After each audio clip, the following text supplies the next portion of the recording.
જય શ્રી કૃષ્ણ, જય ગોપાલ વાલા મિત્રોને।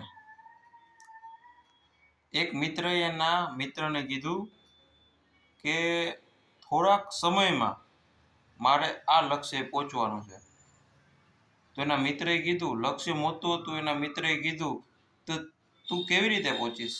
મને ખ્યાલ નથી, પણ એ લક્ષ્ય સુધી તો પહોંચવાનું જ છે।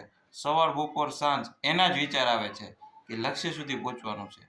રોજ એના મિત્રને કહે, રોજ એનો મિત્ર કે કેવી રીતે કરીશ? બસ થોડોક ટાઈમ પસાર થયો, તે ટાઈમ આવી ગયો જ્યારે તેને ટાઈમ ગાળો કીધો હતો, અને ધડામ જે મિત્ર રોજ બોલતો હતો કે આ કરવાનું છે, કરવાનું છે, કરવાનું છે, થશે થશે થશે અને કરીશ, લક્ષ્ય સુધી પહોંચીશ, લક્ષ્ય સુધી પહોંચ્યો। પછી એના બેસ્ટ ફ્રેન્ડે એને પ્રશ્ન પૂછ્યો કે તું મને રોજ કહેતો હો, તે કરી દેખાડ્યું, પણ કેવી રીતે? કે મિત્રો, હું બોલતો અને તું પણ મને કહેતો તું કેવી રીતે કરી, પણ મને ખ્યાલ હતો કે કરવાનું તો છે જ, પણ કેવી રીતે એ મારી જાતને જ્યારે ખ્યાલ આવ્યો ને ત્યારે આ થઈ ગયું છે।